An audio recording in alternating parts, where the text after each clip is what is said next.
Mahal, umuwi ka na. Harapin na natin to. Na hindi totoo yung sinasabi nila. Hindi naman naloko. Umpisa pa lang ng afternoon prime series na The Missing Husband ay kaabang-abang na agad ang kwento ng mag-asawang Millie at Anton. Ginagampanan yan ni Yasmin Curdy at Rocco Nacino.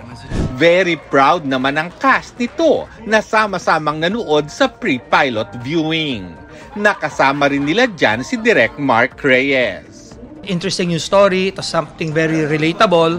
So that's why I enjoyed working with this team. Yung bonding namin bigla na lang eh. First day pa lang parang lahat friends na, lahat barkada na. From one series to another, get ready to experience the Barda Magic sa upcoming primetime series na Maging Sino Ka Man.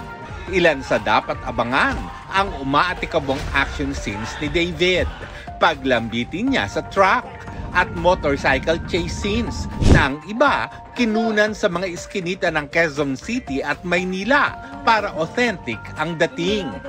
Dapat ding abangan ang bihis lalaki ni Barbie bilang Dino. Dito, kailangang magsuot ni Barbie ng binders at mag-astang lalaki. And speaking of Barbie, may eksena raw siyang kinatakutan. Yan ang eksenang lulan siya ng isang moving barge. Lalo't malaki ang takot ni Barbie sa isang moving sea vessel. Abangan daw ang eksena and be the judge kung halatang takot si Barbie.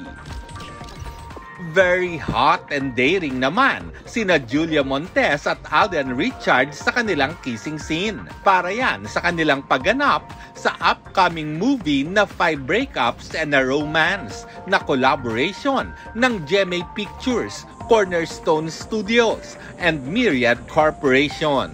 Tinisya ni Direk Antoinette Hadaune sa kaniyang TikTok at sinabing may paalam rin ito mula sa direktor ng pelikula na si Direk Irene Villamor.